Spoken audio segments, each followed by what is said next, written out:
दोस्तों, आप सभी का स्वागत है आपके YouTube चैनल स्टडी फैक्ट्री में। आइए हम लोग आज देखेंगे समसामयिक घटना चक्र का जो चित्रात्मक प्रस्तुतिकरण आता है जीएस दृष्टि का। ये हर सब्जेक्ट का आता है अलग अलग। तो आज हम लोग देखेंगे जीएस दृष्टि का राज्य व्यवस्था का पार्ट, भारतीय राज्य व्यवस्था का पार्ट देखेंगे। तो जीएस दृष्टि के चित्रात्मक प्रस्तुतिकरण का भारतीय राज्य व्यवस्था का पार्ट देखेंगे। चलिए हम लोग बिना देरी करते हुए शुरू करते हैं। तो शुरू करते हैं सबसे पहले भारत के संवैधानिक विकास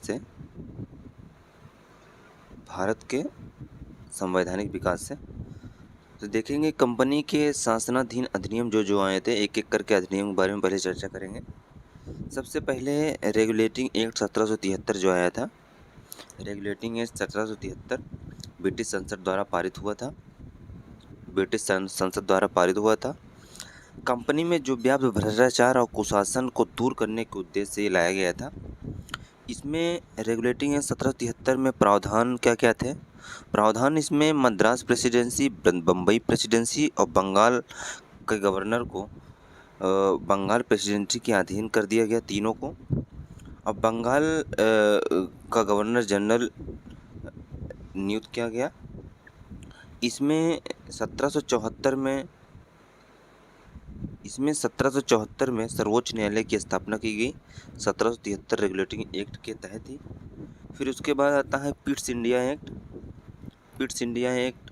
1784। इसके प्रमुख प्रावधान क्या थे? इसमें था कंपनी के मामलों में सरकारी नियंत्रण में वृद्धि, नियंत्रण बोर्ड का गठन। उसके बाद था कंपनी के व्यापार में हस्तक्षेप की नीति। उसके बाद था कंपनी के व्यापारिक एवं राजनीतिक कार्यों को एक दूसरे से अलग किया गया। ये पिट्स इंडिया एक्ट में इतने प्रावधान थे। उसके बाद हम लोग आते हैं 1786 का अधिनियम। 1786 का अधिनियम में क्या कहा गया था? इसमें गवर्नर जनरल को विशेष परिस्थितियों में अपने परिषद के निर्णय को रद्द करने तथा अपने निर्णय को लागू करने का अधिकार प्रदान किया गया था। फिर उसके बाद आता है चार्टर एक्ट 1813। इसमें क्या प्रावधान था? इसमें था कंपनी का व्यापारिक एकाधिकार समाप्त हो गया। चाय और चीन के साथ व्यापार को छोड़कर बाकी सारे व्यापार समाप्त कर दिए गए। कंपनी को अगले 20 वर्षों के लिए भारतीय प्रदेशों तथा राजस्व पर नियंत्रण का अधिकार दे दिया गया। इसमें प्रथम बार शिक्षा पर खर्च के लिए प्रतिवर्ष 1 लाख रुपए देने का प्रावधान किया गया, चार्टर्ड अधिनियम 1813 के तहत। एक क्वेश्चन आता है। फिर अगला है चार्टर एक्ट 1833। चार्टर एक्ट 1833, इसमें क्या कहा गया? इसमें कंपनी के सभी वाणिज्यिक अधिकारों को समाप्त कर दिया गया। जो चाय और चीनी का बचा था वो भी समाप्त कर दिया गया। अब कंपनी को केवल राजनीतिक कार्य करने का प्रावधान किया गया कि कंपनी केवल राजनीतिक कार्य करेगी। उसके बाद बंगाल के गवर्नर जनरल अब समूचे भारत के गवर्नर जनरल कहे जाएंगे। पूरे भारत के जो बंगाल के गवर्नर जनरल थे, अब पूरे भारत के गवर्नर जनरल कहे जाएंगे। कानून बनाने के लिए गवर्नर जनरल की परिषद में एक कानूनी सदस्य सम्मिलित होंगे। ये सर्वप्रथम विधि के सदस्य थे लॉर्ड मैकाले। अगला है चार्टर 1853। अगला एक्ट आता है चार्टर 1853। इसमें क्या प्रावधान किया गया? नियंत्रण बोर्ड और उसके अन्य पदाधिकारियों का वेतन इसमें निश्चित किया गया। ये सरकार द्वारा देय होगा। धन कंपनी दे दी। डायरेक्टरों की संख्या इसमें नियुक्त की गई। इसमें 24 से घटकर डायरेक्टरों की संख्या 18 रह गया। 6 क्राउन द्वारा मनोनीत होते थे इसमें। फिर उसके बाद आता है भारत सरकार अधिनियम 1858। इसमें क्या प्रावधान किया गया? इसमें भारतीय प्रशासन का नियंत्रण कंपनी से छीनकर ब्रिटिश राज को दे दिया गया। भारत राज्य सचिव, बोर्ड ऑफ डायरेक्टर की नियुक्ति की गई। बोर्ड ऑफ कंट्रोल की नियुक्ति की गई। इसमें दोनों के समस्त अधिकार भारत राज्य सचिव को प्रदत्त थे। अगला है भारत के गवर्नर जनरल का नया नाम रख दिया गया, जिसका नाम वायसराय था। अब भारत के गवर्नर जनरल वायसराय कहे जाएंगे 1858 के अधिनियम के बाद से। भारत में ब्रिटिश क्राउन का प्रत्यक्ष प्रतिनिधित्व होने लगा। फिर उसके बाद आते हैं ब्रिटिश ताज के शासनाधीश अधिनियम। शासनाधीश अधिनियम कौन आता है? भारत परिषद अधिनियम 1861। भारत परिषद अधिनियम 1861 में वायसराय को आपातकाल में अध्यादेश जारी करने की शक्ति दे दी गई। अध्यादेश लागू करने की अधिकतम अवधि 6 माह तक होगी। परिषद को कानून बनाने की शक्ति प्रदान की गई। विभागीय प्रणाली लॉर्ड कैनिंग। वायसराय की कार्यकारी परिषद का विस्तार कर दिया गया। बम्बई तथा मद्रास प्रांतों को पुनः प्रदत्त अधिकार दे दिए गए। अपने लिए कानून बनाने का अधिकार दे दिया गया। संशोधन का अधिकार दे दिया गया। फिर आता है भारत परिषद अधिनियम 1892। इसमें विधान परिषद के सदस्यों को बजट पर अपने विचार प्रकट करने का अधिकार दे दिया गया। सार्वजनिक हितों के मामलों में विधानमंडल के सदस्यों को 6 दिन की पूर्व सूचना देकर प्रश्न पूछने का अधिकार दे दिया गया। अगला है सीमित अर्थों में निर्वाचन प्रणाली का आरंभ किया गया। फिर उसके बाद आता है भारत परिषद अधिनियम 1909। भारत परिषद अधिनियम 1909 जिसे मार्लियामेंटो सुधार भी कहा जाता है। मार्लियामेंटो सुधार 1909। सांप्रदायिक प्रतिनिधित्व की व्यवस्था की गई। मार्लियामेंटो सुधार में केंद्रीय विधानमंडल में सदस्यों को बजट पर मत देने का अधिकार नहीं दिया गया। फिर उसके बाद आता है भारत परिषद अधिनियम 1909 के बारे में प्रसिद्ध कथन क्या है? गांधी जी ने कहा, इस एक्ट ने हमारा सर्वनाश कर दिया। रैमजे मैकडोनाल्ड ने कहा, ये सुधार प्रजातंत्रवाद और नौकरशाही के मध्य एक अधूरा और अल्पकालिक समझौता है। फिर भारत परिषद अधिनियम 1909 के बाद आता है भारत सरकार अधिनियम 1919। भारत सरकार अधिनियम 1919। इसमें मॉन्टेग्यू चेम्सफोर्ड सुधार भी कहा जाता है इसको।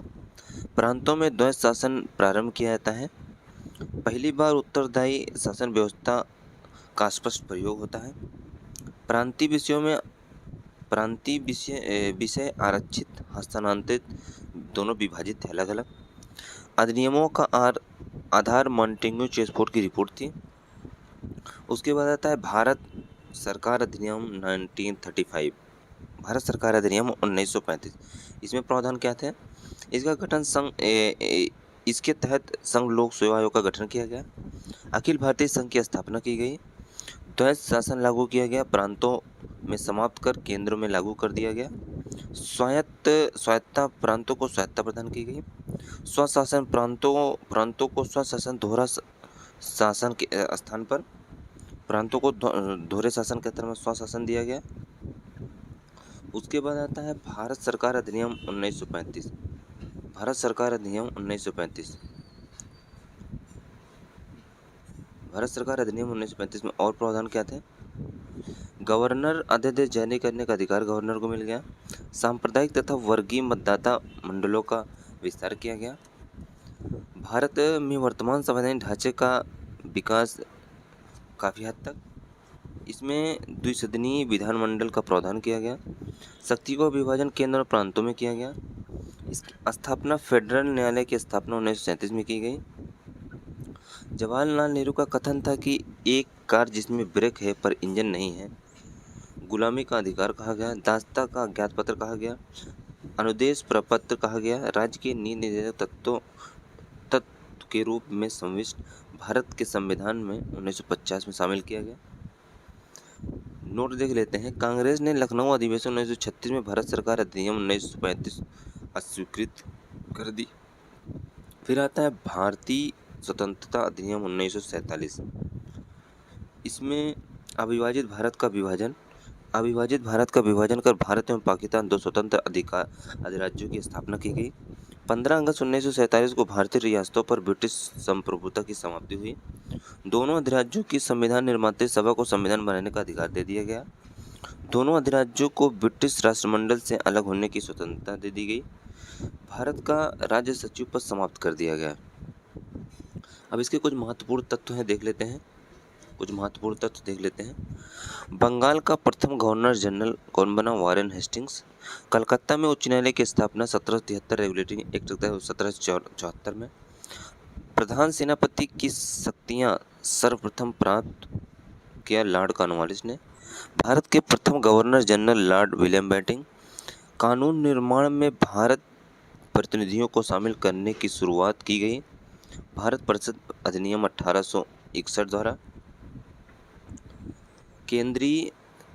केंद्रीय प्रांतीय विधान परिषदों में गैर सरकारी सदस्यों की संख्या बढ़ा दी गई।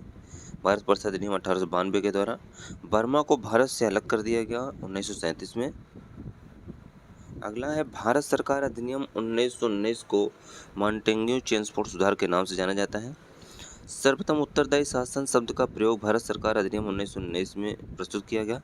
भारतीय रिजर्व बैंक की स्थापना भारत सरकार अधिनियम 1935 के तहत हुई थी। भारतीय संविधान सभा की सर्वप्रथम मांग स्वराज पार्टी के द्वारा 1934 में की गई। सर्वप्रथम भारत में संविधान सभा के गठन का विस्तार देने वाला व्यक्ति एम एन राय 1934 में। भारतीय राष्ट्रीय कांग्रेस ने पहली बार संविधान सभा की मांग की 1934 में। भारतीय संविधान सभा चुनी गई अत्यंत अप्रत्यक्ष निर्वाचन द्वारा। अब संविधान सभा एवं संविधान निर्माण प्रक्रिया देख लेते हैं। संविधान निर्माण प्रक्रिया देखते हैं।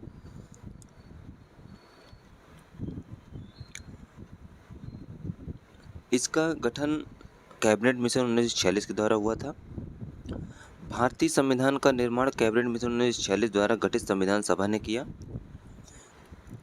इसकी प्रथम बैठक की बात करें तो 9 दिसंबर 1946 को प्रथम बैठक हुई थी। इसमें कुल 15 महिलाएं थीं और इसके अस्थायी अध्यक्ष राजेंद्र प्रसाद जी थे। संविधान सभा के कुल 11 अधिवेशन हुए थे। अंतिम बैठक 24 जनवरी 1950 को हुआ था। फिर अगला है संविधान अंगीकृत किया गया 26 नवंबर 1949 को। ये सारे प्रश्न इम्पोर्टेंट है, हर क्वेश्चन में पेपर में आते हैं ये क्वेश्चन। जैसे कैबिनेट मिशन 1946 द्वारा लाया गया, अंतिम बैठक 24 जनवरी 1950 को हुई, कितनी महिलाएं थी और प्रथम बैठक कब हुई, अस्थायी अध्यक्ष कौन था, कितने अधिवेशन हुए, संविधान अंगीकृत कब किया गया, ये सारे क्वेश्चन आते हैं। फिर देख लेते हैं अध्यक्ष। जो अध्यक्ष थे, समितियों के अध्यक्ष राजेंद्र प्रसाद जी थे। राजेंद्र प्रसाद प्रक्रिया नियम समिति के अध्यक्ष थे और संचालन समिति के अध्यक्ष थे। जवाहरलाल नेहरू जो है संघ शक्ति समिति के अध्यक्ष थे। संघीय संविधान के समिति के अध्यक्ष थे। भीमराव अम्बेडकर प्रारूप समिति के अध्यक्ष थे। और वहीं सरदार पटेल की बात करें तो सरदार पटेल प्रांतीय संविधान समिति के अध्यक्ष थे, मूल अधिकार समिति के अध्यक्ष थे, अल्पसंख्यक और जनजाति समिति के अध्यक्ष थे। फिर देखते हैं संविधान सभा का चुनाव परिणाम कुल 296 सीटों पर आया। कांग्रेस को 208 सीटें मिली, मुस्लिम लीग को 73, अन्य को 15 सीटें मिली। कुछ परीक्षा उपयोगी दृष्टि देख लेते हैं, परीक्षा उपयोगी प्रश्न कुछ हैं। संविधान सभा की प्रथम बैठक की अध्यक्षता सच्चिदानंद सिन्हा जी ने किया था। जवाहरलाल नेहरू ने उद्देश्य प्रस्ताव पेश किया 13 दिसंबर 1946 को। संविधान सभा के लिए प्रथम चुनाव हुआ जुलाई अगस्त 1946 को। अंतिम सरकार का गठन 2 सितंबर 1946 को। भारतीय संविधान लागू हुआ 26 जनवरी 1950 को। संविधान सभा में कुल कितने सदस्य थे? तो संविधान सभा में कुल 389 सदस्य थे। आगे आते हैं, प्रारूप समिति की बात करते हैं। प्रारूप समिति का गठन 29 अगस्त 1947 को हुआ। इसमें कुल 7 सदस्य थे अध्यक्ष को लेकर। भीमराव अम्बेडकर जी इसके अध्यक्ष थे। सदस्य में N Gopalaswami Ayyangar, Alladi Krishnaswami Iyer, K M Munshi, Mohammad Saadulla, B L Mitra एवं डी पी खेतान जी थे। बाद में बी एल मित्रा के स्थान पर एन राघव ने ले लिया। डी पी खेतान का स्थान टी टी कृष्णाचारी ने ले लिया। कुछ परीक्षा उपयोगी प्रश्न हैं। संविधान सभा के सदस्य निर्वाचित किए गए प्रति 10 लाख व्यक्तियों पर एक प्रतिनिधि के अनुपात में। कैबिनेट मिशन के सदस्य थे पैट्रिक लॉरेंस, स्टैनफोर्ड क्रिप्स, एवी अलेक्जेंडर। संविधान सभा कांग्रेस थी और कांग्रेस भारत ग्रेनविले ऑस्टिन ने कहा था। प्रारूप समिति का गठन किया गया 29 अगस्त 1947 को। तदर्थ झंडा समिति के अध्यक्ष थे डॉक्टर राजेंद्र प्रसाद। जनरल और वायसराय की चर्चा करेंगे। चलिए हम लोग बिना देरी करते हुए शुरू करते हैं। तो है रॉबर्ट क्लाइव बंगाल के गवर्नर जनरल 1758 से 1760 के बीच में प्रथम बार, फिर 1765 से 1767 में बने हैं रॉबर्ट क्लाइव बंगाल के गवर्नर। फिर उसके बाद वारेन हेस्टिंग्स की बात करते हैं, बंगाल के प्रथम गवर्नर जनरल थे वारेन हेस्टिंग्स। 1774 से 1785 के बीच बंगाल के प्रथम गवर्नर जनरल ये थे। फिर उसके बाद आते हैं Lord William Bentinck. Lord William Bentinck ये 1833 से 1835 के बीच भारत के प्रथम गवर्नर जनरल थे। ये भारत के प्रथम गवर्नर जनरल थे। अब बंगाल के गवर्नर जनरल वारेन हेस्टिंग्स और भारत के लॉर्ड विलियम बेंटिंग। फिर उसके बाद लॉर्ड कैनिंग की बात करते हैं जो 1858 से 1862 तक थे। लॉर्ड कैनिंग ये भारत के प्रथम वायसराय थे। ये भारत के प्रथम वायसराय थे। फिर उसके बाद हम बात करते हैं लॉर्ड माउंटबेटन की। लॉर्ड माउंटबेटन अगस्त 1947 से जून 1948 तक स्वतंत्र भारत के प्रथम गवर्नर जनरल थे। उसके बाद आते हैं सी राजगोपालाचारी। सी राजगोपालाचारी जी जून 1948 से जनवरी 1950 तक स्वतंत्र भारत के प्रथम तथा अंतिम भारतीय गवर्नर जनरल थे। प्रथम और अंतिम भारतीय गवर्नर जनरल थे। ये इन सभी से क्वेश्चन आता है। आगे देखते हैं संविधान सभा के महत्वपूर्ण तत्व कुछ हैं जो इम्पोर्टेंट है एग्जाम के लिए। संविधान सभा के कुछ महत्वपूर्ण तत्व हैं, एग्जाम के पॉइंट ऑफ व्यू से इम्पोर्टेंट है। देखेंगे संविधान सभा की पहली बैठक की बात करेंगे तो 9 दिसंबर 1946 को संविधान सभा की पहली बैठक हुई। संविधान सभा के अस्थायी अध्यक्ष थे डॉक्टर सच्चिदानंद सिन्हा। अस्थायी अध्यक्ष की बात करें तो राजेंद्र प्रसाद जी थे, डॉक्टर राजेंद्र प्रसाद। संवैधानिक सलाहकार की बात करें तो सर BN राव जी थे। संविधान निर्माण में कितना समय लगा? 2 वर्ष 11 माह 18 दिन लगा। प्रारूप पर बहस 114 दिन हुई। कुल व्यय हुआ 63,96,729 रुपये। कुल वाचन 3 हुआ। संविधान अपनाया गया कब? 26 नवंबर 1949 को। बहुत इंपॉर्टेंट क्वेश्चन है, बार बार पूछा जाता है। संविधान लागू कब हुआ? 26 जनवरी 1950 को। ये भी बार बार पूछा जाता है। फिर आगे हम लोग देखते हैं अंतरिम सरकार की। जो सरकार गठित हुई, अंतरिम सरकार जो गठित हुई उसमें मंत्री कौन थे? मंत्रालय क्या क्या था? जवाहरलाल नेहरू जी थे, विदेश मंत्रालय था, राष्ट्रमंडल संबंधित मामले थे, ये प्रधानमंत्री थे। वल्लभ भाई पटेल सूचना एवं प्रसारण मंत्री थे एवं गृह विभाग। सी राजगोपालाचारी जी को शिक्षा विभाग दिया गया था। लियाकत अली को विधि विभाग दिया गया था। जागेंद्र नाथ मंडल जी को विधि दिया गया था। आसफ अली को रेल मंत्रालय दिया गया था। डॉक्टर राजेंद्र प्रसाद को खाद्य एवं कृषि मंत्रालय दिया गया था। डॉक्टर CH भाभा को खान कार्य खनन और शक्ति मंत्रालय दिया गया था। बलदेव सिंह को रक्षा विभाग दिया गया था। I चुंदीरकर को वाणिज्य विभाग दिया गया था। अब आगे हम लोग देखते हैं संविधान के कुछ स्रोत, मतलब संविधान में कहाँ कहाँ से पार्ट लिया गया है। भारतीय संविधान के अधिकांश उपबंध भारत शासन अधिनियम 1935 और विश्व के कई देशों के संविधानों से लिया गया है। तो चलिए देखते हैं। सबसे पहले बात करते हैं संयुक्त राज्य अमेरिका की USA से उद्देशिका का विचार लिया गया है। न्यायिक पुनर्वलोकन लिया गया है। न्यायपालिका की स्वतंत्रता लिया गया है। मूल अधिकार उपराष्ट्रपति का पद लिया गया है। राष्ट्रपति पर महाभियोग लिया गया है। फिर उसके बाद आते हैं कनाडा से क्या लिया गया है? सशक्त केंद्र के साथ संघीय व्यवस्था, केंद्र द्वारा राज्यपालों की नियुक्ति, उच्चतम न्यायालय का परामर्श न्याय निर्णय, अवशिष्ट शक्तियाँ केंद्र में निहित है। उसके बाद आते हैं आयरलैंड से क्या लिया गया है? DPSP नीति निर्देशक तत्व, राष्ट्रपति की निर्वाचन पद्धति, राज्यसभा में कुल सदस्यों का नामांकन, ये सब आयरलैंड से लिया गया है। ब्रिटेन से क्या लिया गया है? ब्रिटेन की बात करें तो ब्रिटेन से संसदीय शासन प्रणाली लिया गया है, विधि का शासन लिया गया है, मंत्रिमंडल प्रणाली लिया गया है, एकल नागरिकता लिया गया है, द्विसदनीय प्रणाली लिया गया है, विधायी प्रक्रिया लिया गया है, संसदीय विशेषाधिकार लिया गया है, परमाधिकार लेख लिया गया है। फिर उसके बाद करते हैं दक्षिण अफ्रीका से संविधान संशोधन की प्रक्रिया लिया गया है। राज्यसभा के सदस्यों का निर्वाचन लिया गया है। फिर आ जाते हैं जापान से विधि द्वारा स्थापित प्रक्रिया लिया गया है। रूस की बात करें जो वर्तमान में सोवियत संघ था, जो उस टाइम सोवियत संघ था, वर्तमान में रूस है। मूल कर्तव्य लिया गया है। प्रस्तावना में न्याय, सामाजिक, आर्थिक और सामाजिक राजनीतिक न्याय, ये तीनों प्रस्तावना में जो शामिल है रूस से लिया गया है। उसके बाद आते हैं ऑस्ट्रेलिया से। ऑस्ट्रेलिया से संयुक्त बैठक, उद्देशिका की भाषा, व्यापार वाणिज्य और समागम की स्वतंत्रता, समवर्ती सूची, ये सब लिया गया है। फिर इसके परीक्षा उपयोगी दृष्टि को महत्वपूर्ण प्रश्न देख लेते हैं।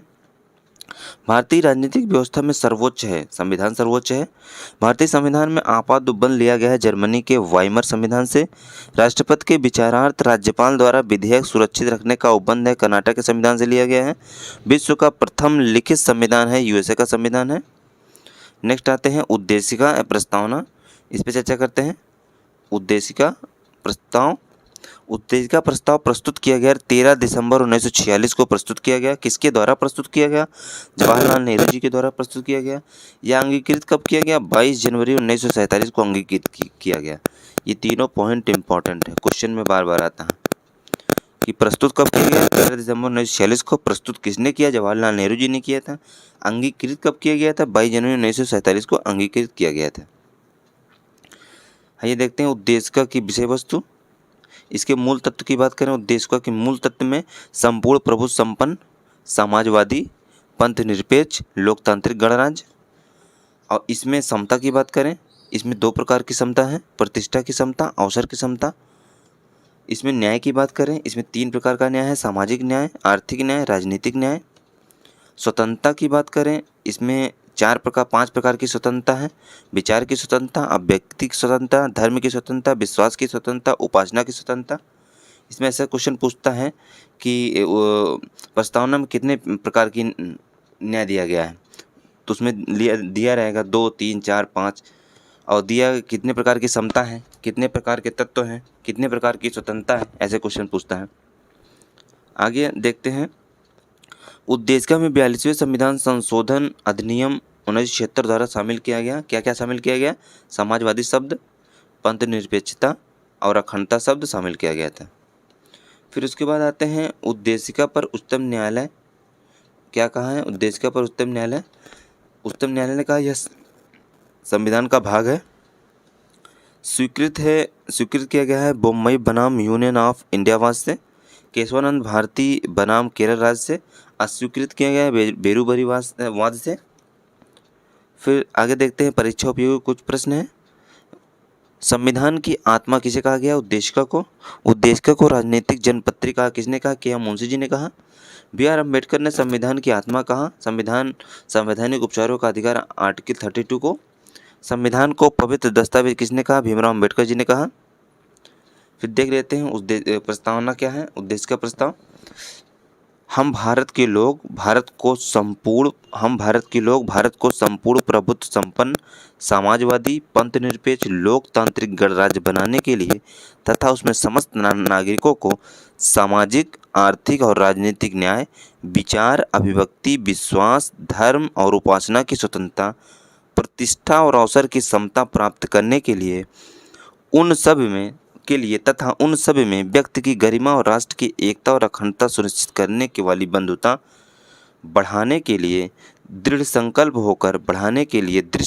होकर अपनी इस संविधान सभा में आज तारीख 26 नवंबर 1949 को मिति मार्गशीर्ष शुक्ल सप्तमी संवत 2006 विक्रमी को एतद् द्वारा इस संविधान को अंगीकृत, अधिनियमित और आत्मार्पित करते हैं। ये हमारे संविधान की प्रस्तावना थी, उद्देशिका। फिर आते हम लोग नेक्स्ट पार्ट में अनुसूचियाँ और उसके विषय देखते हैं। तो पहली अनुसूची की बात करते हैं। पहली अनुसूची में क्या दिया गया है? राज्य एवं संघराज्य क्षेत्र। दूसरी अनुसूची में दिया गया है राष्ट्रपति तथा अन्य उच्च पदाधिकारियों का वेतन। तीसरी अनुसूची में दिया गया है शपथ एवं प्रतिज्ञान। चौथी अनुसूची में दिया गया है राज्यसभा सीटों का आवंटन। पांचवी अनुसूची में दिया गया अनुसूचित जातियों, अनुसूचित जनजातियों, अनुसूचित क्षेत्रों के प्रशासन और नियंत्रण में उपबंध। छठवीं अनुसूची में दिया गया है असम, मेघालय, त्रिपुरा और मिजोरम राज्यों के जनजातीय क्षेत्रों के प्रशासन संबंध। इसका एक ट्रिक है ATM स्क्वायर। छठवीं अनुसूची में ATM स्क्वायर, असम, त्रिपुरा, मेघालय, मिजोरम के क्षेत्रीय प्रशासन संबंधित। सातवीं अनुसूची में दिया गया संघ सूची, राज्य सूची, समवर्ती सूची में केंद्र एवं राज्यों के मध्य शक्तियों का विभाजन। आठवीं अनुसूची की बात करें तो इसमें भाषाएं हैं। नौवीं अनुसूची में कुछ अधिनियमों एवं विनियमों के विधिमान्यकरण। 10वीं अनुसूची में दल परिवर्तन के आधार पर अयोग्यता। 11वीं अनुसूची में पंचायतों से संबंधित प्रावधान। 12वीं अनुसूची में न्यायपालिका से संबंधित उपबंध। फिर आते हैं शासन प्रणाली। शासन प्रणाली की बात करते हैं। प्राचीन रूप में देखते हैं तो राजतंत्र था, शासक होते थे, राजा होते थे और पद आनुवंशिक होता था। सत्ता का स्रोत स्वयं राजा था। उदाहरण के तौर पर कुछ देश अभी भी हैं, सऊदी अरब, यूएई, ओमान, कतर, भूटान आदि देश। फिर उसके बाद आते हैं आधुनिक रूप में बात करते हैं। आधुनिक रूप में लोकतंत्र है। लोकतंत्र में शासक, प्रधानमंत्री, राष्ट्रपति होता है। पद पर योग्यता आधारित होती है। सत्ता का स्रोत जनता होती है। उदाहरण जैसे अमेरिका, ब्रिटेन, भारत, कनाडा, रूस इत्यादि देश। फिर बात करते हैं लोकतांत्रिक शासन प्रणाली। लोकतांत्रिक शासन प्रणाली के मुख्य रूप। तो लोकतांत्रिक शासन प्रणाली के दो मुख्य रूप, पहला है अध्यक्षीय, दूसरा है संसदीय। सबसे पहले अध्यक्षीय की बात करते हैं। अध्यक्षीय शासन प्रणाली में क्या होता है? राष्ट्राध्यक्ष राज्य का प्रमुख होता है। शासनाध्यक्ष सरकार का प्रमुख होता है और फिर राष्ट्रपति राज्य का वास्तविक प्रमुख होता है। सर्वश्रेष्ठ उदाहरण अगर की बात करें तो यूएसए में अध्यक्षीय प्रणाली है। फिर उसके बाद आते हैं हम लोग संसदीय प्रणाली पे। संसदीय प्रणाली में जो होता है, राष्ट्राध्यक्ष राज्य का प्रमुख, शासनाध्यक्ष सरकार का प्रमुख। राष्ट्राध्यक्ष राज्य का प्रमुख में राष्ट्रपति प्रमुख होता है, राज्य का नाम मात्र प्रमुख है और शासनाध्यक्ष सरकार का प्रमुख प्रधानमंत्री होता है, राज्य का वास्तविक प्रमुख प्रधानमंत्री होता है। सबसे उदाहरण ब्रिटेन और भारत। ब्रिटेन में संसदीय प्रणाली है और भारत में भी संसदीय प्रणाली है। आइए हम लोग देखते हैं राज्य के महत्वपूर्ण कुछ तत्व हैं। राज्य के कुछ महत्वपूर्ण तत्व हैं। राज्य की संप्रभुता होती है, उसकी एक जनसंख्या होती है, उसका एक भूभाग होता है, उसकी एक सरकार और सत्ता होती है। परीक्षा उपयोगी कुछ प्रश्न देखते हैं। संसदीय शासन प्रणाली का दूसरा नाम मंत्रिमंडलीय शासन प्रणाली है। अध्यक्षीय शासन प्रणाली का दूसरा नाम राज्यपतित शासन प्रणाली है। संसदीय शासन प्रणाली का जनक किसे माना जाता है? ब्रिटेन को माना जाता है। भारत में सत्ता का एकमात्र स्रोत कौन है? जनता है। भारत एक गणतंत्र है। इसका आंसर क्या है? राज्य का प्रमुख राष्ट्रपति निर्वाचित होता है। राज्य का सर्वाधिक प्रमुख महत्वपूर्ण तत्व है संप्रभुता। भारतीय संघवाद में सहकारी संघवाद कहा है? भारतीय संघवाद को सहकारी संघवाद किसने कहा है? जी ऑस्टिन ने कहा है। भारत को अर्ध संघात्मक राज्य कहा है? केसी वीर ने कहा है। अब बात कर लेते हैं राष्ट्रीय प्रतीक की। भारत के राष्ट्रीय प्रतीक की। तो भारत का राष्ट्रीय ध्वज जो है वो तिरंगा है। अभिकल्पनाकर्ता कौन थे? पिंगली वेंकैया जी थे। लंबाई 3:2। कब अपनाया गया? 22 जुलाई 1947 को अपनाया गया। पट्टी का रंग क्या है? केसरिया। साहस बलिदान का प्रतीक है। केसरिया साहस बलिदान का प्रतीक है। सफ़ेद सच्चाई का प्रतीक और शांति का प्रतीक है। हरा उर्वरता एवं समृद्धि का प्रतीक है। चक्र का रंग नीला है, इसमें 24 तीलियां हैं। प्रतीक प्रगति एवं न्याय का है। प्रगति एवं न्याय का है। लिया गया है अशोक स्तंभ और सारनाथ से। फिर राज्य चिन्ह अशोक स्तंभ की बात करते हैं, यह सारनाथ में स्थित है। राज्य चिन्ह सारनाथ में स्थित अशोक स्तंभ से लिया गया है। अंकित शब्द सत्यमेव जयते, ये मुंडकोपनिषद से लिया गया है, जो मुंडकोपनिषद में उल्लेखित है। कब अपनाया गया? ये 26 जनवरी 1950 को। सिंहों की संख्या, इसमें कुल सिंहों की संख्या 4 है। नीचे अंकित चिन्ह दाएं में बैल है, मध्य में अशोक चक्र है, बाएं में घोड़ा है। फिर देख लेते हैं राष्ट्रगान। राष्ट्रगान जनगण मन गीतांजलि से लिया गया है। इसके रचयिता रविन्द्रनाथ टैगोर जी हैं। जनगण मन अपनाया गया 24 जनवरी 1950 को। प्रथम गायन हुआ 27 दिसंबर 1911 को। कांग्रेस के कलकत्ता अधिवेशन में गायन हुआ 52 सेकंड में। तो लगातार अब 52 सेकंड में गाया जाता है। राष्ट्रीय गीत की बात कर लेते हैं। राष्ट्रीय गीत क्या है? राष्ट्रीय गीत है वंदे मातरम, आनंद मठ से लिया गया है। इसके रचयिता बंकिम चंद्र चटर्जी जी हैं। वंदे मातरम गीत अपनाया गया है 24 जनवरी 1950 को। प्रथम गायन 1896 में हुआ था। फिर बात करते हैं राष्ट्रीय पंचांग की। राष्ट्रीय पंचांग आधारित है संघ संवत पर, ग्रेगोरियन कैलेंडर के आधार पर। अपनाया गया 22 मार्च 1957 को। प्रथम माह चैत्र, अंतिम माह फाल्गुन है। फिर बात कर लें राष्ट्रीय प्रतीक का। अन्य राष्ट्रीय प्रतीक, राष्ट्रीय पशु बाघ है, राष्ट्रीय पक्षी मोर है, राष्ट्रीय पुष्प कमल, राष्ट्रीय विरासत पशु बात करें हाथी, राष्ट्रीय जलीय जीव डॉल्फिन, राष्ट्रीय फल आम, राजकीय मुद्रा रुपया, राष्ट्रीय वृक्ष बरगद। फिर नेक्स्ट देखते हैं आगे, राष्ट्रीय दिवस और त्यौहार। राष्ट्रीय दिवस और त्यौहार, गणतंत्र दिवस 26 जनवरी को, स्वतंत्रता दिवस 15 अगस्त को, गांधी जयंती 2 अक्टूबर को। फिर बात करते हैं राष्ट्रीय नदी गंगा को घोषित किया गया 2008 में। फिर विविध में कुछ देख लेते हैं, क्षेत्रीय परिषद का मुख्यालय देख लेते हैं। पूर्वी क्षेत्रीय परिषद का मुख्यालय कलकत्ता, पश्चिमी क्षेत्रीय परिषद का मुख्यालय मुंबई, मध्य क्षेत्रीय परिषद का इलाहाबाद मतलब प्रयागराज, उत्तरी क्षेत्रीय परिषद का नई दिल्ली, दक्षिणी क्षेत्रीय परिषद का चेन्नई। राज्य एवं संघ राज्य क्षेत्र की बात कर लेते हैं। प्रमुख रियासतें भारत में विलय। प्रमुख रियासतें भारत में कब कब विलय हुआ? रियासत विलय जम्मू कश्मीर 26 सितंबर 1947 को विलय पत्र द्वारा। हैदराबाद 17 सितंबर 1948 को पुलिस कार्रवाई के द्वारा ऑपरेशन पोलो। जूनागढ़ 20 फरवरी 1948 को जनमत संग्रह के द्वारा। फिर देख लेते हैं भारतीय संविधान।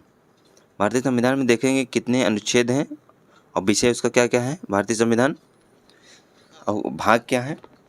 पहले भाग में है संघ और उसका राज्य क्षेत्र, अनुच्छेद 104 के बीच में दिया गया है, 1 से 4 के बीच में। भाग 2 में दिया गया है नागरिकता, अनुच्छेद 5 से 11 के बीच में दिया गया है। भाग 3 में है मूलाधिकार, अनुच्छेद 12 से 35 के बीच में दिया गया है। भाग 4 में है राज्य के नीति निर्देशक तत्व, अनुच्छेद 36 से 51 के बीच में दिया गया है। भाग 4 ए में दिया गया है मूल कर्तव्य, 51 ए में दिया गया है। भाग 5 में है संघ, 52 से 151 के बीच दिया गया है। भाग 5 संघ में अध्याय 1 में कार्यपालिका है, 52 से 78 के बीच में। संसद है 79 से 112 के बीच में, 22 के बीच में। राष्ट्रपति के विधायी अधिकार हैं 123 के बीच में। संघीय न्यायपालिका 124 से 147 के बीच में। भारत के नियंत्रण और महालेखा परीक्षक 148 से 151 के बीच में। फिर भाग 6 में दिया हुआ राज्य 152 से 137 के बीच में। अध्याय 1 में सामान्य है 152 से 137 में। कार्यपालिका 153 से 167 में। राज्य विधानमंडल है 167 से 212 में। राज्य विधानमंडल है 167 से 212 में। राज्यपाल के विधायी अधिकार 213 में है। राज्यों के उच्च न्यायालय 214 से 232 में है। अधीनस्थ न्यायालय 233 से 237 में है। अब भाग 7 की मात्रा 7 निरस्त है, भाग 7 निरस्त है 238। प्रथम अनुसूची के भाग ख में राज्य निश्चित है। अब भाग 8 की बात कर लेते हैं, इसमें संघ राज्य क्षेत्र दिया हुआ 239 से 242 तक।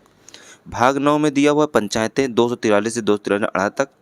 भाग 9 में दिया हुआ नगर पालिका 243 से 243 या 6 तक। भाग 9 ख में दिया हुआ सहकारी समितियां 243 ZH से 243 ZT तक। अब भाग 10 की बात कर लेते हैं, तो भाग 10 में 244 से 244 ए तक दिया हुआ है। अनुसूचित एवं जनजाति क्षेत्र दिया हुआ है। भाग 11 में संघ और राज्यों के संबंध के बीच संबंध दिया हुआ है 245 से 263। अध्याय 1 में विधायी संबंध है 245 255। प्रशासनिक संबंध है 256 से 263।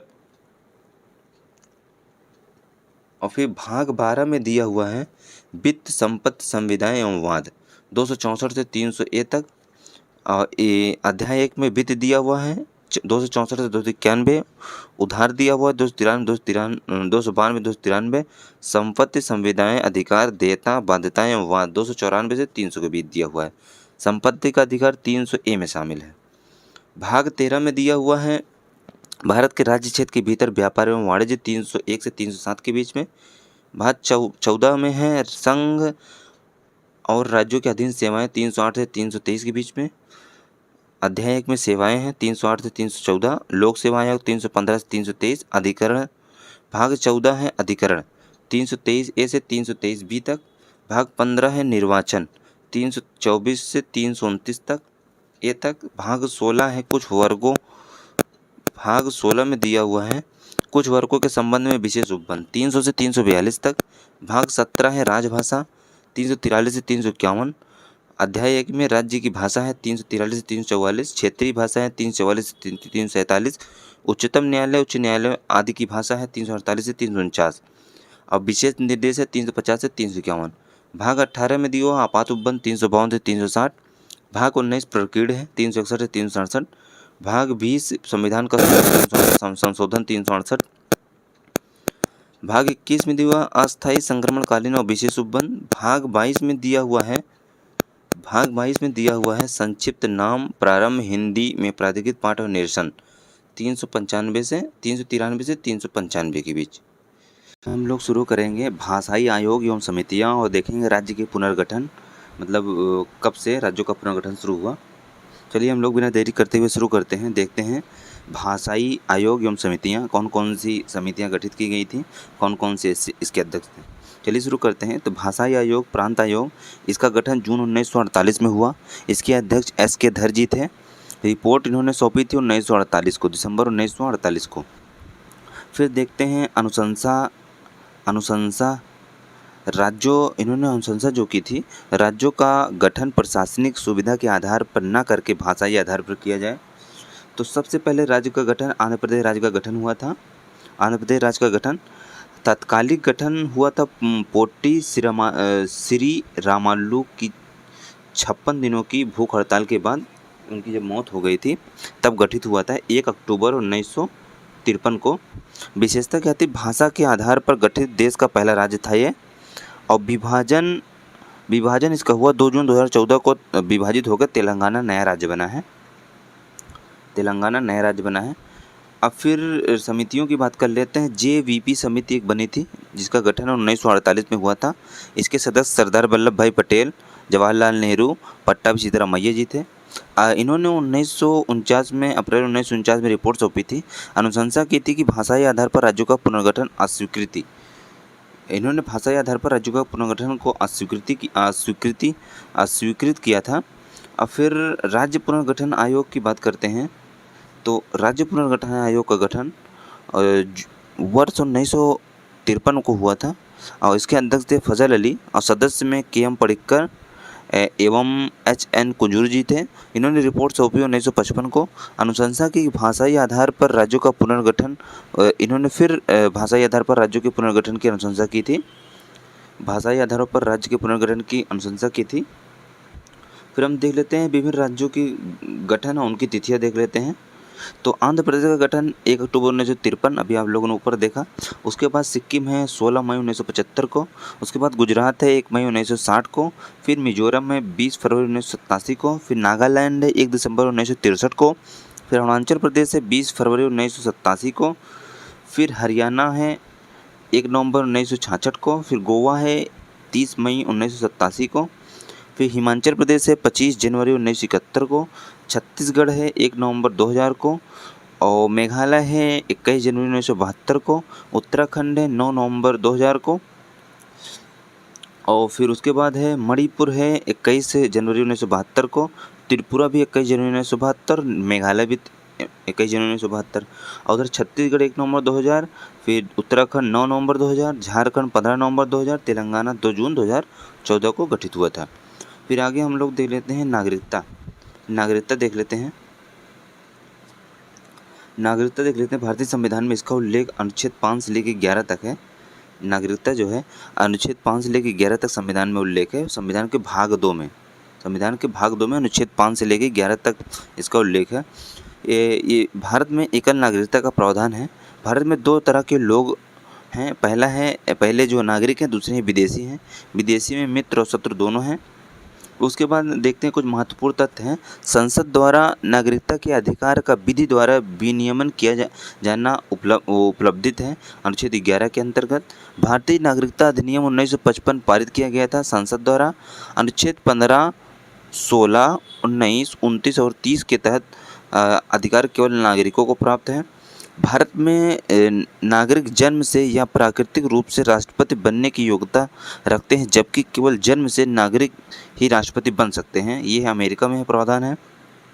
दोहरी नागरिकता का प्रावधान अमेरिका और स्विट्जरलैंड दोनों में है, दोहरी नागरिकता का प्रावधान। फिर देख लेते हैं संबंधित कुछ तथ्य हैं। पाकिस्तान से भारत को प्रव्रजन करने वाले कुछ व्यक्तियों की नागरिकता के आधार के बारे में उपलब्ध है अनुच्छेद 6 में। पाकिस्तान को प्रव्रजन करने वाले कुछ व्यक्तियों की नागरिकता के अधिकार बारे में उपबंध अनुच्छेद 7 में है। भारत के रहने वाले भारतीय उद्भव के कुछ व्यक्तियों की नागरिकता के बारे में उपबंध अनुच्छेद 8 में है। जब कोई व्यक्ति स्वेच्छा से किसी विदेशी राज्य का नागरिक हो जाता है तो उसकी भारतीय नागरिकता स्वतः समाप्त हो जाती है, अनुच्छेद 9 में दिया हुआ है। अब देखते हैं नागरिकों के साथ विदेशियों को भी मूल अधिकार जो प्राप्त है अनुच्छेद स्टार्ट करते हैं अनुच्छेद 14, अनुच्छेद 20, अनुच्छेद 21, अनुच्छेद 21 है, अनुच्छेद 22, अनुच्छेद 23, अनुच्छेद 24, अनुच्छेद 25, अनुच्छेद 26, अनुच्छेद 27, अनुच्छेद 28। ये सभी अनुच्छेद नागरिकों के साथ साथ विदेशियों को भी प्राप्त हैं मूल अधिकार। फिर मूल अधिकार देख लेते हैं। मूल अधिकार 6 प्रकार के हैं। मूल अधिकार जो है 6 प्रकार के हैं। पहला है समता का अधिकार, अनुच्छेद 14 से 18 तक। स्वतंत्रता का अधिकार, अनुच्छेद 19 से 22 तक। शोषण के विरुद्ध अधिकार, 23 से 24 तक। धार्मिक स्वतंत्रता का अधिकार, 25 से 28 तक। संस्कृत और शिक्षा संबंधी अधिकार, 29 से 30 तक। संवैधानिक उपचारों का अधिकार, अनुच्छेद 32 तक है। पहले 7 मूल अधिकार थे, एक को निरसित कर दिया गया है, तो वर्तमान में 6 मूल अधिकार बचे हैं। फिर आगे हम लोग देखते हैं कुछ महत्वपूर्ण तथ्य हैं, उस पर चर्चा कर लेते हैं। संसद नए राज्यों का निर्माण कर सकती है साधारण बहुमत से। भारतीय संघ के अंतर्गत किसी राज्य को मिलने का अधिकार है संसद को। लोकसभा में संघ राज्य क्षेत्र के लिए आरक्षित सीटों की संख्या 20 है। राज्य पुनर्गठन आयोग की सिफारिश पर 1 नवंबर 1956 को बनाए गए राज्य एवं संघ राज्य क्षेत्रों की संख्या कितनी थी? तो 14 राज्य थे, 6 संघ शासित क्षेत्र थे। फिर उसके बाद देखते हैं परीक्षा दृष्टि से कुछ उपयोगी प्रश्न। भारत में नागरिकता से संबंधित कानून बना सकती है संसद बना सकती है। भारतीय संविधान में नागरिकता का उल्लेख किया गया है भाग 2 के अनुच्छेद 5 से 11 के बीच में। भारतीय संविधान नागरिकता प्रदान करता है एकल नागरिकता।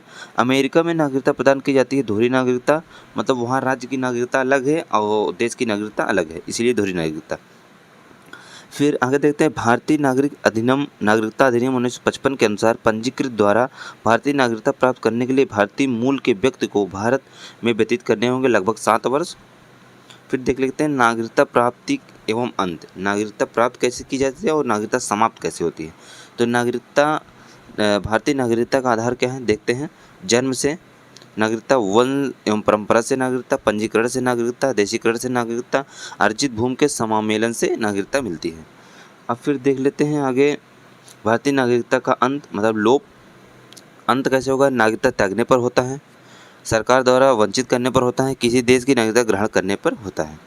फिर आगे देखते हैं नागरिकता संशोधन अधिनियम 2019।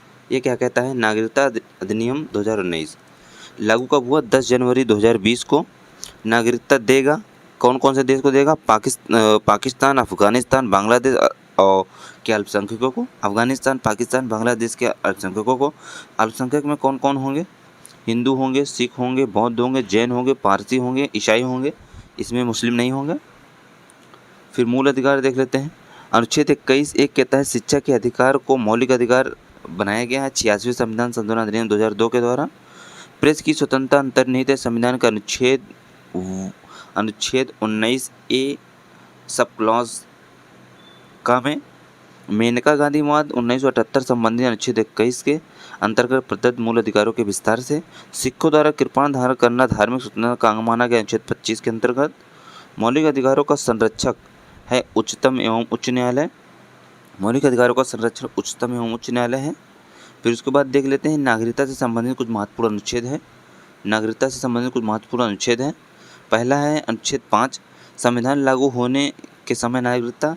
अनुच्छेद 6 पाकिस्तान से भारत को प्रव्रजन करने वाले व्यक्तियों की नागरिकता। अनुच्छेद 7 पाकिस्तान को प्रव्रजन करने वाले व्यक्तियों की नागरिकता।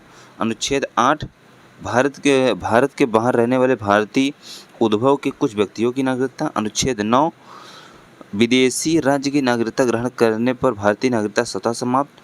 अनुच्छेद 11 संसद को नागरिकता के संबंध में विधि बनाने की शक्ति।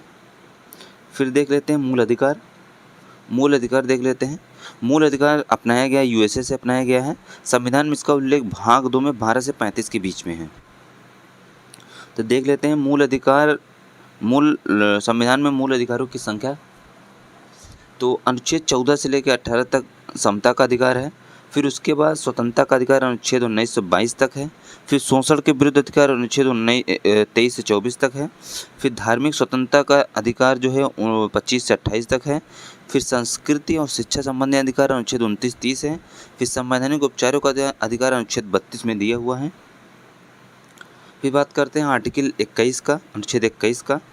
अनुच्छेद 21 ये गोविंद बनाम मध्य प्रदेश राज्य और खड़ग सिंह बनाम उत्तर प्रदेश राज्य।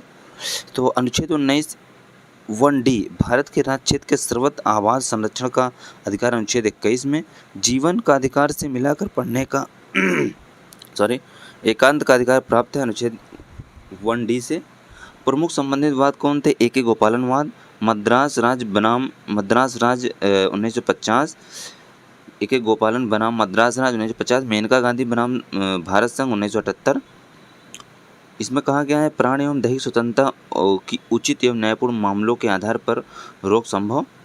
फिर अनुच्छेद 21 में किसी व्यक्ति को उसके प्राण एवं दैहिक स्वतंत्रता से विधि द्वारा साबित प्रक्रिया के अनुसार ही वंचित किया जा सकता है, अन्यथा नहीं। फिर देख लेते हैं कुछ अन्य अधिकार। कुछ अन्य अधिकार में है शीघ्र विचरण का अधिकार, पैर में डंडा बीड़ी डालने के विरुद्ध अधिकार, अच्छी सड़कों का अधिकार, प्रतिष्ठा का अधिकार, अभिरक्षा में हिंसा के विरुद्ध अधिकार, कार्यस्थल पर महिलाओं के लैंगिक उत्पीड़न के विरुद्ध अधिकार, फांसी में विलंब के विरुद्ध अधिकार, एकांत कारावास के विरुद्ध अधिकार। प्रमुख अधिकार देखते हैं जीवन साथी चुनने का अधिकार आर्टिकल 19 व 21 के तहत। गरिमापूर्ण जीवन जीने के अधिकार में गरिमापूर्ण ढंग से मृत्यु का अधिकार शामिल है। गैर सरकारी संगठन कॉमनवेल्थ कॉज याचिका के निर्णय पर दिया गया था। फिर उसके बाद देख लेते हैं भाग 4 के अनुच्छेद 45 से संबंधित कुछ हैं। 6 से 14 वर्ष तक उम्र के बच्चों को निःशुल्क शिक्षा का अधिकार। 86वें संविधान संशोधन अधिनियम 2002 से जोड़ा गया है। अनुच्छेद 21A 6 से 14 वर्ष तक के बच्चों को निःशुल्क शिक्षा का अधिकार दिया जाएगा। फिर उसके बाद आता है अनुच्छेद 51 का और टा मूल कर्तव्य। यह हर भारतीय का कर्तव्य होगा कि वह हर बच्चे को, चाहे वह उसके माता पिता हो या ना हो, अभिभावक हों, 6 से 14 वर्ष की उम्र तक शिक्षा की सुविधा उपलब्ध कराए। फिर उसके बाद देखते हैं जीवन जीने का अधिकार, स्वास्थ्य का अधिकार, एक चिकित्सा द्वारा घायल चिकित्सक की सहायता का अधिकार, महिलाओं का शालीनता तथा गरिमा से जीने का अधिकार, निजता का अधिकार, स्वच्छ पर्यावरण, प्रदूषण रहित जीवन व वायु जीने का अधिकार एवं हानिकारक उद्योगों के विरुद्ध सुरक्षा। फिर उसके बाद देखते हैं राज्य के बाहर न जाने का अधिकार, विदेशी यात्रा का अधिकार, आश्रय का अधिकार, निःशुल्क कानूनी सहायता पाने का अधिकार।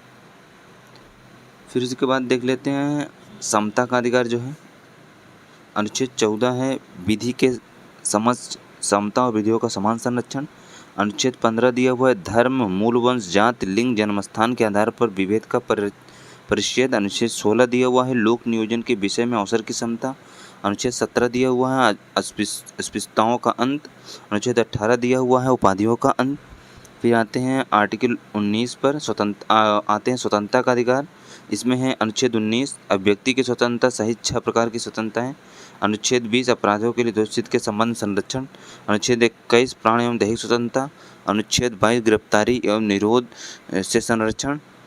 फिर आते हैं संविधान में अनुच्छेद 19 में प्रदत्त स्वतंत्रता। अनुच्छेद 19 ए कहा वाक्य में अभिव्यक्ति स्वतंत्रता। अनुच्छेद 19 1B शांतिपूर्ण निरुद्ध एवं सम्मेलन की स्वतंत्रता। अनुच्छेद 19 1C संगम और संघ बनाने की स्वतंत्रता। अनुच्छेद 19 1D स्वतंत्र राज्य क्षेत्र में सर्वत्र आवास संचरण की स्वतंत्रता। अनुच्छेद 19 1E राज्य के किसी भाग में निवास करने या बसने की स्वतंत्रता। 19 1F वृत्त व्यापार एवं कारोबार करने की स्वतंत्रता। फिर आता है शोषण की विरुद्ध स्वतंत्रता। अनुच्छेद 24 में 14 वर्ष से कम उम्र के बच्चों को कारखाने अदालतों में कारखानों आदि में नियोजन का परिच्छेद है। अनुच्छेद 23 कहा गया है मानव दुर्व्यापार और बलात्श्रम का परिच्छेद। फिर आते हैं संपत्ति का अधिकार। संपत्ति अधिकार का पूर्व स्थिति क्या थी? मूल अधिकार संविधान के अनुच्छेद 19 ए 4 और 31 के अंतर्गत था। वर्तमान स्थिति है विधि अधिकार। संविधान वर्तमान विधि अधिकार है, अनुच्छेद 300A में उल्लेखित है। संबंधित संविधान संशोधन 44वें संविधान संशोधन 1978 के द्वारा यह अधिकार विधि का अधिकार बना दिया गया है। उच्चतम न्यायालय और उच्च न्यायालय द्वारा जारी रिपोर्ट बंदी प्रत्यक्षीकरण 5 प्रकार ऋण जारी किए जाते हैं। बंदी प्रत्यक्षीकरण, परमादेश, उत्प्रेषण, परिच्छेद और अधिकार परीक्षा। फिर आते हैं धार्मिक स्वतंत्रता का अधिकार। अनुच्छेद 25 में कहा गया है प्रत्येक व्यक्ति को अपने धर्म के प्रचार करने का अधिकार होगा। अनुच्छेद 26 में कहा गया है धार्मिक कार्यों के प्रबंधन की स्वतंत्रता होगी। अनुच्छेद 27 कहा गया है विशिष्ट धर्म के व्यक्ति के लिए विशिष्ट धर्मों के व्यक्ति अभिवृद्धि के लिए करों के समुदाय के बारे में स्वतंत्रता। अनुच्छेद 28 में कुछ शिक्षा संस्थानों में धार्मिक या धार्मिक उपासना के उपबंध होने के बारे में स्वतंत्रता। फिर संस्कृत और शिक्षा संबंधी अधिकार अनुच्छेद 29 में दिया हुआ है। अल्पसंख्यक वर्ग के हितों का संरक्षण सुरक्षा संबंधी अधिकार। अनुच्छेद 30 में शिक्षा संस्थानों की स्थापना प्रशासन करने और अल्पसंख्यक वर्गों को अधिकार प्रदान। फिर आपातकाल में मूल अधिकारों का निलंबन। अनुच्छेद 358। अनुच्छेद 19 स्वतः निलंबित। अनुच्छेद 359 मूल अधिकार राष्ट्रपति द्वारा निलंबित। 44वां संविधान संशोधन अधिनियम द्वारा अनुच्छेद 20 और 21 के निलंबन पर पाबंदी। फिर कुछ देखते हैं महत्वपूर्ण तथ्य देखते हैं कुछ। डॉक्टर भीमराव अम्बेडकर ने संविधान की आत्मा का अनुच्छेद 32 अर्थात संवैधानिक औपचारिक अधिकार को संपत्ति के अधिकारों को मूल अधिकार की श्रेणी से हटाकर विधिक अधिकार बनाया गया 44वें संविधान संशोधन अधिनियम द्वारा। उच्चतम न्यायालय ने संविधान के मूल अधिकार के सिद्धांत का प्रतिपादन किया केशवानंद भारती बनाम केरल राज्य 1973 के बाद में। शिक्षा संबंधी अधिकार 2009 1 अप्रैल 2010 को उच्चतम न्यायालय ने सूचना के अधिकार को निहित माना। अनुच्छेद 19(1)(a) के तहत प्रत्यक्ष बंदीकरण अधिनियम के अंतर्गत एक व्यक्ति को बिना मुकदमा चलाए बंदी बनाया जाता है 3 माह के लिए। किसी एक व्यक्ति को स्वयं के विरुद्ध गवाह बनाने के लिए बाध्य नहीं किया जाता प्रावधान है अनुच्छेद 20(3) में। भारतीय केंद्रीय मंत्रिपरिषद, इसकी सबसे पहले संरचना देखेंगे हम। इसकी संरचना देखेंगे तो इसमें प्रधानमंत्री होता है, कैबिनेट मंत्री होता है, राज्य मंत्री होता है, स्वतंत्र प्रभार राज्य मंत्री होता है, उप मंत्री होता है। और फिर ये केंद्रीय मंत्रिपरिषद देखते हैं। इसका आकार देखते हैं। इसका आकार लोकसभा के कुल सदस्य का 15%, लोकसभा के कुल सदस्य संख्या का 15% केंद्रीय मंत्रिपरिषद होता है। इसमें इसके कार्य की बात करते हैं तो इसका कार्य राष्ट्रपति को सहायता एवं सलाह देना होता है। और उत्तरदायित्व की बात करते हैं तो यह लोकसभा के प्रति सामूहिक रूप से उत्तरदायित्व होता है। इसकी नियुक्ति राष्ट्रपति द्वारा की जाती है। इसकी बैठक की अध्यक्षता प्रधानमंत्री करता है। और केंद्रों में मंत्रालयों की संख्या की बात करें तो 15 अगस्त 1947 को 18 मंत्रालय थे, जो कि वर्तमान में 51 मंत्रालय हैं। इससे संबंधित कुछ महत्वपूर्ण तथ्य हैं, देखते हैं। प्रधानमंत्री तथा अन्य मंत्रियों को शपथ दिलाता है, कौन दिलाता है? राष्ट्रपति दिलाता है। केंद्रीय मंत्रिमंडल की बैठक की अध्यक्षता कौन करता है? तो प्रधानमंत्री करता है। कोई भी मंत्री संसद सदस्य बने बिना मंत्री बन सकता है। कब तक बन सकता है? 6 माह तक बन सकता है। संविधान में मंत्रिमंडल शब्द का प्रयोग कहाँ किया गया है? यह अनुच्छेद 352 के खंड 3 में किया गया है। फिर उसके बाद देख लेते हैं इससे संबंधित कुछ अनुच्छेद हैं। केंद्रीय मंत्री परिषद संबंधित कुछ अनुच्छेद हैं। पहला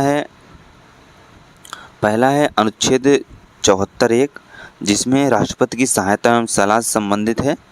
यह एक मंत्रिपरिषद होगी जिसका प्रमुख प्रधानमंत्री होगा। अनुच्छेद 74(2) में दिया हुआ है कि राष्ट्रपति को मंत्रिपरिषद द्वारा दी गई सलाह की जांच के बारे में है, किसी न्यायालय द्वारा नहीं किया जा सकता। राष्ट्रपति को मंत्रिपरिषद द्वारा दी गई सलाह की जांच किसी न्यायालय द्वारा नहीं किया जा सकता। फिर अनुच्छेद 75(1) में दिया हुआ है प्रधानमंत्री की नियुक्ति राष्ट्रपति द्वारा अन्य मंत्रियों की नियुक्ति राष्ट्रपति द्वारा प्रधानमंत्री की सलाह पर किया जाएगा। फिर उसके बाद दिया हुआ है 75(1)(a), इसमें मंत्रिपरिषद के आकार की चर्चा की गई है कि लोकसभा की कुल सदस्य संख्या के 15% से अधिक मंत्री नहीं होंगे। फिर अनुच्छेद 75(2) में दिया हुआ है मंत्री राष्ट्रपति के प्रसाद पर्यंत पर धारण करेंगे। फिर अनुच्छेद 75(3) में दिया हुआ है कि मंत्रिपरिषद सामूहिक रूप से लोकसभा के प्रति उत्तरदायी होंगे। फिर अनुच्छेद 75(4) में दिया हुआ है कि मंत्रियों को शपथ राष्ट्रपति दिलाएंगे। फिर अनुच्छेद 78 में दिया हुआ है कि राष्ट्रपति को जानकारी देने आदि के संबंध में प्रधानमंत्री के कर्तव्य का उल्लेख किया गया है। फिर नेक्स्ट देखते हैं कुछ परीक्षा उपयोगी दृष्टि से प्रश्न है, देखते हैं। प्रधानमंत्री अपना त्यागपत्र किसे सौंपते हैं? तो राष्ट्रपति को सौंपते हैं। प्रधानमंत्री सहित कैबिनेट स्तर के मंत्रियों की परिषद को क्या कहा जाता है? कैबिनेट या मंत्रिमंडल परिषद कहा जाता है।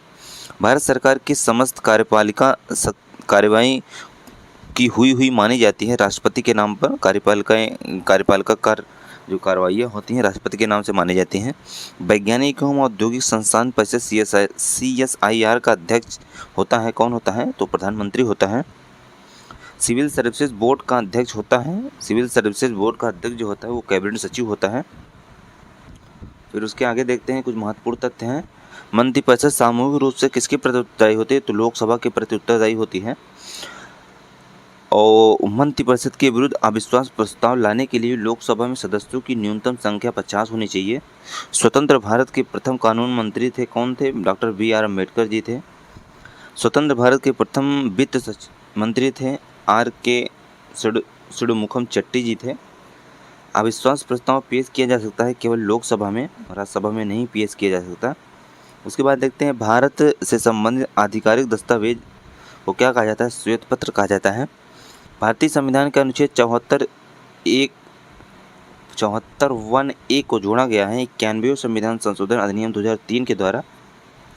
राष्ट्रपति को कैबिनेट मंत्री की सलाह मानना बाध्यकारी कर दिया गया है 42वें संविधान संशोधन 1976 के द्वारा। राष्ट्रपति को कैबिनेट की सलाह को पुनर्विचार के लिए एक बार भेजने की शक्ति दी गई है 44वें संविधान संशोधन अधिनियम 1978 के द्वारा कि कोई विधेयक अगर संसद से लोकसभा और राज्यसभा से पास होकर राष्ट्रपति के पास जाता है, वो राष्ट्रपति पुनर्विचार के लिए कोई एक बार भेज सकता है। आगे देख लेते हैं वरीयता क्रम, देख लेते हैं वरीयता क्रम में कौन प्रथम है, फिर उसके बाद कौन है।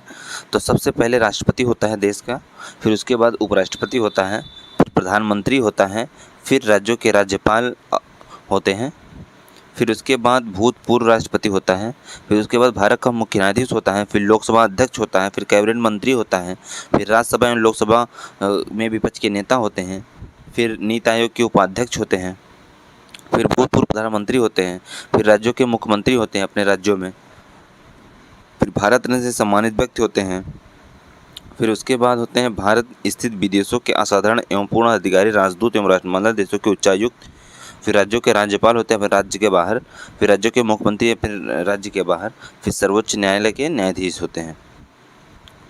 फिर उसके बाद होते हैं संघ लोकसभा आयोग के अध्यक्ष, फिर उसके बाद होते हैं नियंत्रण मालिका परीक्षक, फिर मुख्य निर्वाचन अधिकारी, फिर राज्यसभा के उपसभापति, लोकसभा के उपाध्यक्ष, नीति आयोग के सदस्य, राज्यों के मुख्यमंत्री, केंद्र के राज्य मंत्री, भारत के महान्यायवादी, कैबिनेट सचिव, उपराज्यपाल, फिर जनरल अथवा उनके समान रैंक वाले सेनाध्यक्ष। कुछ नोट दिया हुआ है, नोट देख लेते हैं। नोट में है वरीयता क्रम केंद्र और राज्य सरकारों के विभिन्न पदाधिकारियों के पदानुक्रम से संबंधित है। इसका प्रयोग राजनीतिक समारोह के अवसर पर किया जाता है। 26 जुलाई 1979 को वरीयता क्रम से संबंधित अधिसूचना जारी की गई थी। भारत का कैबिनेट सचिव भारत सरकार का सर्वोच्च शासकीय अधिकारी होता है। अब हम लोग संसद की चर्चा करेंगे, देखेंगे संसद के बारे में, इसका प्रावधान देखेंगे, इसके कार्य देखेंगे, इसके अंग कौन कौन से है देखेंगे। संसद का संवैधानिक प्रावधान अनुच्छेद भाग 5 के अनुच्छेद 79 से 122 तक है। इसके अंग की बात करें तो यह सरकार का अंग है। इसमें 3 होते हैं, राष्ट्रपति, राज्यसभा और लोकसभा। संसद जो है 3 अंगों से मिलकर बनता है, राष्ट्रपति, राज्यसभा और लोकसभा तीनों से मिलकर बनता है। इसके कार्य की बात करते हैं तो यह केंद्र स्तर पर विधि का निर्माण करने का कार्य करता है। और फिर आते हैं इसके तीनों अंगों पर। पहला है राष्ट्रपति, दूसरा है राज्यसभा, तीसरा है लोकसभा। राज्यसभा जो होता है ये उच्च सदन होता है जिसका विघटन नहीं किया जा सकता। अनुच्छेद 80 में दिया हुआ है राज्यसभा के बारे में। उसके बाद लोकसभा दिया हुआ, ये निम्न सदन है जिसका हर 5 साल पर चुनाव होता है, बीच में भी विघटन किया जा सकता है बहुमत ना होने पर। यह अनुच्छेद 81 में दिया हुआ है। फिर उसके बाद देख लेते हैं लोकसभा की चर्चा करते हैं। कब गठित हुआ, प्रथम अध्यक्ष कौन है, प्रथम महिला अध्यक्ष कौन है, स्थापनकर्ता कौन है, 17 अवसान, 17 विघटन के बारे में देखेंगे लोकसभा के बारे में। लोकसभा की प्रथम बैठक की बात करें तो 13 मई 1952 को प्रथम बैठक आयोजित की गई। और लोकसभा के प्रथम अध्यक्ष की बात करें तो गणेश वासुदेव मावलंकर जी प्रथम अध्यक्ष थे। लोकसभा के प्रथम महिला अध्यक्ष की बात करें तो मीरा कुमार जी थी। प्रथम महिला अध्यक्ष मीरा कुमार जी थी। और लोकसभा के सदस्य बनने की न्यूनतम उम्र की बात करें तो 25 वर्ष होती है। लोकसभा का स्थगनकर्ता की बात करें तो लोकसभा को स्थगित लोकसभा अध्यक्ष करता है। लोकसभा को सत्रावसान या सत्राहूत या विघटन कर्ता की बात करें तो लोकसभा को राष्ट्रपति विघटित कर सकता है। अब आते हैं लोकसभा की सीटों पर। लोकसभा की सीटों पर अधिकतम कितनी सीटें हो सकती हैं और वर्तमान में कितनी सीटें हैं, तो देखते हैं। लोकसभा में 550 अधिकतम सीटें हो सकती हैं, जिनमें से राज्यों को 530 सीटें, राज्यों को संघ राज्य क्षेत्रों को 20 सीटें मिलनी थी।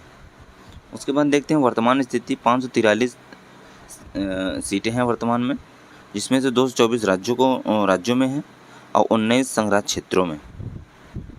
अब इसमें नोट दिया हुआ है, यदि राष्ट्रपति की राय में लोकसभा में आंग्ल भारतीय समुदाय का प्रतिनिधित्व नहीं हो तो वह लोकसभा में उस समुदाय के 2 सदस्यों को मनोनीत कर सकता है। इस प्रावधान को 104वें संविधान संशोधन 2019 द्वारा 25 फरवरी 2022 को समाप्त कर दिया गया है। मतलब जो आंग्ल भारतीय समुदाय संबंधी लोगों को नियुक्त किया जाता है, 2 लोगों को, वो 104वें संविधान संशोधन द्वारा हटा दिया गया है। मतलब अब वो नियुक्त नहीं किए जाएंगे। अब लोकसभा सदस्य संख्या राज्यवार दिया हुआ है, किस राज्य में कितने लोकसभा सदस्य हैं, देखिए दिया हुआ है। जैसे यूपी में दिया हुआ है 80 हैं, बिहार में 40 हैं, झारखंड में 14 हैं, सिक्किम में 1 हैं। ऐसे दिया हुआ है हर राज्य में। लक्षद्वीप में 1 है, पुदुचेरी में भी 1 है, दादर नगर हवेली में भी 1 है। और यहाँ पे ये देखिए लद्दाख में 1 है, जम्मू कश्मीर में 5 हैं, उसके नीचे हिमाचल में 4 हैं, हिमाचल में 4। उसके बाद आते हैं यहाँ पे पंजाब में 13 हैं, ठीक। फिर उसके बाद आते हैं राजस्थान में 25 है। फिर देखते हैं, देखिए मध्य प्रदेश में 29 है, गुजरात में 26 है, महाराष्ट्र में 48 है, ठीक। पश्चिम बंगाल में 42 है, उड़ीसा में 21 है, छत्तीसगढ़ में 11 है, ठीक। ऐसे ऐसे राज्यों में हैं। देख लेते हैं लोकसभा अध्यक्ष की बात करते हैं। लोकसभा के प्रथम अध्यक्ष थे जीवी मावलंकर जी थे, 15 मई 1952 से 27 फरवरी 1956 तक। उसके बाद एम अनंत संयम अयंगर जी थे, उसके बाद हुकुम सिंह जी थे, उसके बाद एन संजीव रेड्डी जी थे, उसके बाद डॉक्टर GS ढिल्लो जी थे। उसके बाद बात करते हैं बलिराम भगत जी थे, एन संजीव रेड्डी जी थे, KS हेगड़े थे, बलराम जाखड़ थे, रवि राय थे, शिवराज वी पाटिल थे, PS संगमा थे, GL बाल योगी जी थे, GSG बाल योगी जी थे, मनोहर जोशी जी थे, सोमनाथ चटर्जी जी थे, मीरा कुमार जी थी, सुमित्रा महाजन थे। वर्तमान में ओम बिरला जी हैं 2019 से अब तक। अब परीक्षा उपयोगी कुछ महत्वपूर्ण तथ्य देखते हैं। केंद्र सरकार की विधायी अंग जो है वो संसद है। लोकसभा में राज्यवार सीटों का आवंटन आधारित है, 1971 की जनगणना के आधार पर आधारित है। 1971 की जनगणना के आधार पर आधारित है। लोकसभा का कार्यकाल 5 वर्ष होता है। प्रत्येक अधिवेशन के लिए नियत तारीख होती है। आपातकाल में संसद की कार्रवाई बढ़ाई जा सकती है, एक बार में 1 वर्ष। लोकसभा के एक सत्र की अंतिम बैठक आगामी सत्र की प्रथम बैठक के बीच अंतर नहीं होगा, 6 माह से अधिक का। 6 माह का अंतर लगभग हो सकता है, उससे ज़्यादा नहीं हो सकता। लोकसभा या राज्यसभा की गणपूर्ति या कोरम कुल सदस्य संख्या का 1/10 भाग होता है। लोकसभा अध्यक्ष अपने निर्णायक मत का प्रयोग करता है केवल टाई होने पर। टाई की स्थिति में जब बराबर हो जाए तो लोकसभा का अध्यक्ष अपने निर्णय मत का प्रयोग कर सकता है। आम चुनाव के बाद नवनिर्वाचित सदस्यों को शपथ दिलाता है प्रोटेम स्पीकर दिलाता है। प्रोटेम स्पीकर की नियुक्ति कौन करता है? लोकसभा के संदर्भ में राष्ट्रपति और विधानसभा के संदर्भ में राज्यपाल द्वारा नियुक्त किया जाता है प्रोटेम स्पीकर। फिर उसके बाद देखते हैं लोकसभा का अध्यक्ष अपना त्याग पत्र सौंपता है, किसको सौंपता है? लोकसभा उपाध्यक्ष को। लोकसभा को अध्यक्ष को हटाया जा सकता है लोकसभा के सभी सदस्यों के बहुमत से पारित संकल्प द्वारा। लोकसभा का प्रथम चुनाव हुआ था 489 सीटों पर। वर्तमान में लोकसभा अध्यक्ष ओम बिरला जी हैं। लोकसभा लोकसभा का कार्यकाल पूरा होने से पहले भंग किया जाता है राष्ट्रपति द्वारा मंत्रिपरिषद की सलाह पर। वर्तमान में लोकसभा निर्वाचन क्षेत्र के लिए चुनाव व्यय की अधिकतम सीमा निर्धारित की गई है। बड़े राज्यों के लिए 77 लाख रुपए, छोटे राज्यों के लिए 59 लाख रुपए, 59.4 लाख रुपए। प्रथम लोकसभा अध्यक्ष स्पीकर जिनके विरुद्ध लोकसभा में अविश्वास प्रस्ताव लाया गया था, गणेश वासुदेव मावलंकर। उसके बाद है लोकसभा सचिवालय प्रत्यक्ष रूप से कार्य करता है लोकसभा के अध्यक्ष के अंतर्गत। फिर हम लोग बात करते हैं राज्यसभा की बात करते हैं। राज्यसभा का पदेन सभापति उपराष्ट्रपति होता है। इसकी प्रकृति की बात करें, अस्थायी सदन होती है। फिर उसके बाद इनमें सदस्य बनने की योग्यता न्यूनतम 30 वर्ष होती है। इसमें सदस्य का कार्यकाल 6 वर्ष होता है। राज्यसभा की कुल सीटें 250 हैं। निर्वाचन इसमें अप्रत्यक्ष विधि से होता है, आनुपातिक प्रतिनिधित्व प्रणाली द्वारा, एकल संक्रमणीय मत द्वारा। फिर उसके बाद देख लेते हैं 250 सीटों में संघ राज्य क्षेत्रों को 238 सीटें। भारत के राष्ट्रपति द्वारा मनोनीत 12 लोगों को मनोनीत किया जाता है। किस किस क्षेत्र में? साहित्य के क्षेत्र में, विज्ञान के क्षेत्र में, कला के क्षेत्र में, समाज सेवा के क्षेत्र में। फिर इसमें भी दिया हुआ है राज्यवार सीटें, राज्यसभा सीटें किस किस स्टेट में कितनी कितनी सीटें हैं। देखिए, जैसे उत्तर प्रदेश में 31 हैं, और उत्तराखंड में 3 हैं, हिमाचल में 3 हैं, पंजाब में 7 हैं, दिया हुआ है, और गुजरात में 10 हैं, मध्य प्रदेश में 11 हैं, बिहार में 16 हैं, और पश्चिम बंगाल में 16 हैं, झारखंड में 6 हैं। फिर उसके बाद छत्तीसगढ़ में 5 हैं। ऐसे राज्यवार दिया हुआ है। तो देख लेते हैं लोकसभा, राज्यसभा एवं विधेयक के प्रकार देखेंगे। Type of bills. विधेयक कितने प्रकार के होते हैं? विधेयक साधारण विधेयक होता है, वित्त विधेयक होता है, विशेष विधेयक होता है, धन विधेयक होता है। फिर देखेंगे वित्त विधेयक भी 2 प्रकार का होता है। वित्त विधेयक फर्स्ट, वित्त विधेयक सेकंड। और विशेष विधेयक जो है संविधान संशोधन विधेयक है। एक संघीय होता है, राज्यों की सहमति के लिए आवश्यक है। दूसरा गैर संघीय होता है, संविधान संशोधन विधेयक। फिर उसके बाद लोकसभा अध्यक्ष एवं उपाध्यक्ष की बात करते हैं। लोकसभा अध्यक्ष एवं उपाध्यक्ष। अनुच्छेद 39 के अनुसार लोकसभा अपने सदस्यों में से एक अध्यक्ष और एक उपाध्यक्ष चुनाव करती है। लोकसभा के अध्यक्ष और उपाध्यक्ष लोकसभा सदस्य के रूप में शपथ ग्रहण करते हैं, न कि अध्यक्ष या उपाध्यक्ष के रूप में। फिर इसकी बात करते हैं अध्यक्ष उपाध्यक्ष को तथा उपाध्यक्ष अध्यक्ष को अपना त्यागपत्र दे सकता है। लोकसभा के तत्कालीन समस्त सदस्यों के बहुमत से पारित संकल्प द्वारा ही इन्हें पद से हटाया जा सकता है। हालांकि 14 दिन पूर्व इस आशय की सूचना देना आवश्यक है। अब परीक्षा की दृष्टि से कुछ महत्वपूर्ण प्रश्न हैं। लोकसभा एक अस्थायी सदन है। जिसे कभी भी प्रधानमंत्री की सलाह पर राष्ट्रपति द्वारा भंग किया जा सकता है। लोकसभा का कार्यकाल 5 वर्ष होता है। आपातकाल के समय संसद विधि द्वारा लोकसभा के कार्यकाल में वृद्धि कर सकती है। एक बार में 1 वर्ष से अधिक नहीं हो सकती। मंत्रिपरिषद लोकसभा के प्रति सामूहिक रूप से उत्तरदायी होता है। लोकसभा में कोरम की गणपूर्ति कुल सदस्य संख्या लगभग 1/10 होती है। लगभग 55 सदस्य होते हैं। अनुच्छेद 108 के तहत दोनों सदनों की संयुक्त अधिवेशन का प्रावधान है। 108 के तहत दोनों सदन की संयुक्त अधिवेशन का प्रावधान। लोकसभा अध्यक्ष दोनों सदनों के संयुक्त अधिवेशन की अध्यक्षता करता है। अनुच्छेद 108(4) के तहत कोई विधेयक धन विधेयक है, यानी इसका निर्णय लोकसभा अध्यक्ष करता है। लोकसभा का कार्यकाल 17 अप्रैल 1952 से 4 अप्रैल 1957 तक रहा, प्रथम लोकसभा का कार्यकाल। जबकि लोकसभा का प्रथम अधिवेशन 13 मई 1952 को शुरू हुआ।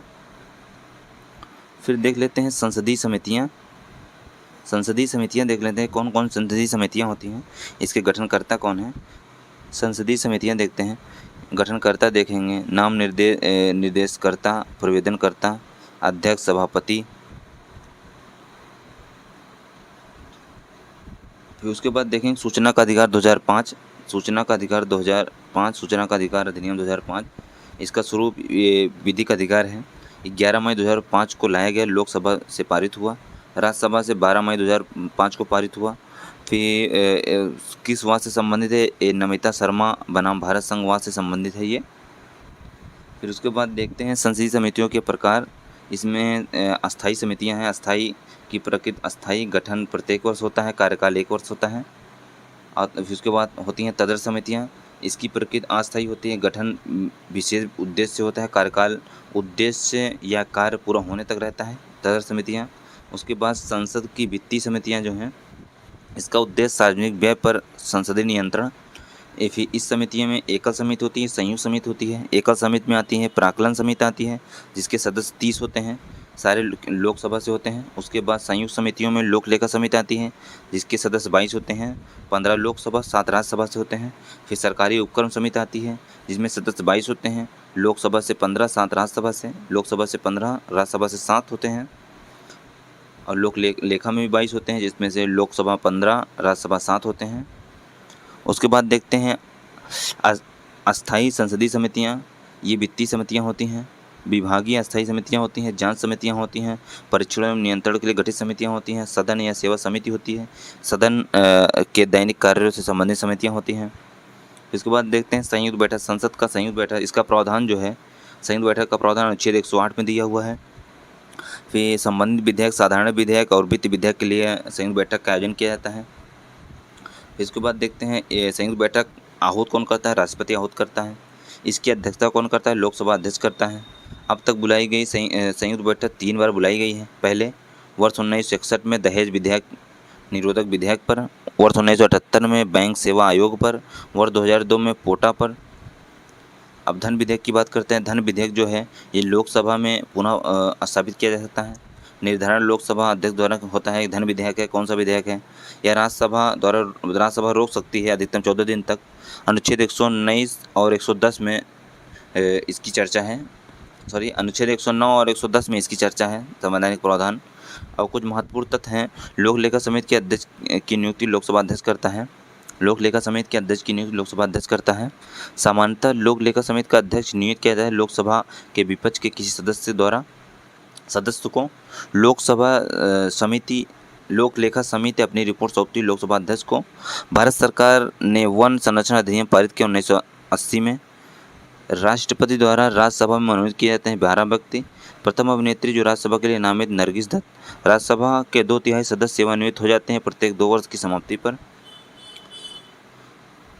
फिर देखते हैं संसद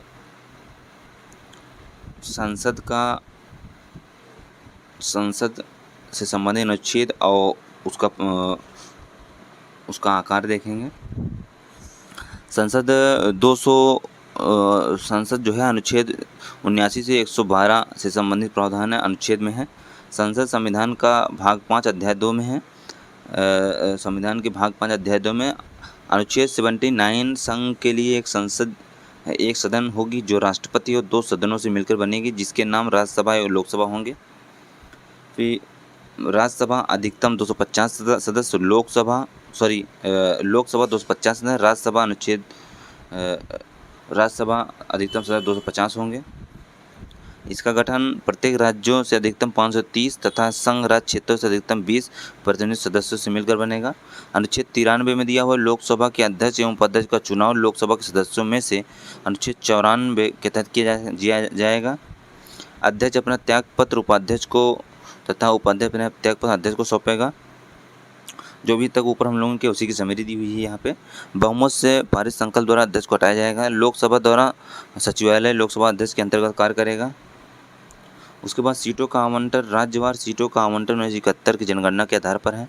84वां संविधान संशोधन अधिनियम 2001 के अनुसार यह निर्धारित किया गया 2026 तक यथावत राज्यों की जनसंख्या के आधार पर सीटें आवंटित होंगी। नवनिर्वाचित लोकसभा का सदस्य सबसे वरिष्ठतम सदस्य प्रोटेम स्पीकर होता है। इसका कार्य होता है आम चुनाव के बाद नवनिर्वाचित सदस्यों को शपथ दिलाना। अनुच्छेद 103 में है लोकसभा का कोरम गणपूर्ति कुल सदस्य संख्या के बटे 10 होता है। लोकसभा का प्रथम अधिवेशन 13 मई 1952 को हुआ था। गणेश वासुदेव वलोंकर प्रथम लोकसभा अध्यक्ष थे। मीरा कुमार प्रथम महिला अध्यक्ष थी। सार्वजनिक प्रतिनिधित्व उत्तर प्रदेश से है 80। फिर आते हैं अवधि पर। प्रथम अधिवेशन के लिए नियत तारीख 5 वर्ष तक अवधि तक होती है। राष्ट्रपति को समय से पहले विघटित करने का अधिकार है। आपातकाल में एक बार में 1 वर्ष तक बढ़ोतरी की जा सकती है इनके कार्यकाल में। सदस्य बनने के लिए अर्हता कम से कम 25 वर्ष होनी चाहिए। फिर आते हैं अनुच्छेद 80 में आते हैं राज्यों एवं संघ राज्य क्षेत्रों के प्रत्येक अधिकतम 238 निर्वाचित अप्रत्यक्ष रूप से निर्वाचित होंगे। राष्ट्रपति द्वारा मनोनीत 12 सदस्य मिलकर राज्यसभा का गठन करेंगे। निर्वाचन आनुपातिक प्रतिनिधित्व पद्धति के अनुसार एकल संक्रमण मत द्वारा होता है, जिनमें से 12 सदस्य साहित्य, विज्ञान, कला, समाज एवं सेवा विज्ञान में व्यवहारिक अनुभव वाले होंगे। यह एक अस्थायी सदन होगा, विघटन नहीं होगा। 1/3 सदस्य प्रत्येक दूसरे वर्ष सेवानिवृत्त होंगे। कार्यकाल 6 वर्ष होगा। अधिकतम उम्र 30 वर्ष होगी। पदेन उपराष्ट्रपति राज्यसभा का पदेन सभापति होता है। उपराष्ट्रपति अपना त्यागपत्र सभापति को सौंपता है। उपसभापति बहुमत से पारित संकल्प द्वारा हटाया जा सकता है। कुछ अन्य तथ्य हैं राज्यसभा के बारे में। अखिल भारतीय सीमाओं का सृजन राज्यसभा की एकांतिक शक्ति है। संविधान की 4वीं अनुसूची में राज्यसभा के लिए राज्यों एवं संघ राज्य क्षेत्रों के लिए सीटों का आवंटन है। अनुच्छेद 252 में 2 या 2 से अधिक राज्यों के विधानमंडलों द्वारा प्रस्ताव पारित कर संसद से राज्य सूची के विषय पर कानून बनाने का अनुरोध कर सकती है। कुछ परीक्षा उपयोगी प्रश्न हैं। राज्यसभा के सदस्यों का कार्यकाल 6 वर्ष होता है। कोई विधेयक धन विधेयक है या नहीं, इसका निर्णय लोकसभा अध्यक्ष करता है। संसद के दोनों सदनों की संयुक्त बैठक लोकसभा अध्यक्ष करता है। राज्यसभा का गठन 3 अप्रैल 1952 को। राज्यसभा का प्रथम बैठक 13 मई 1952 को। अवशिष्ट विषय पर कानून बना सकती संसद। धन विधेयक पुनः स्थापित किया जाता है लोकसभा में। संसद के सदस्यों के विशेषाधिकार एवं अनुमतियों के निर्धारित करता है अनुच्छेद 105। संसद या विधानसभा के किसी सदस्य की सदस्यता समाप्त समझी जाएगी जब तक वह बिना सदन को स्वीकृत किए अनुपस्थित रहे 60 दिन तक। भारत की संचित नीति से धन निकालने के लिए पारित करना धन विनियोग विधेयक द्वारा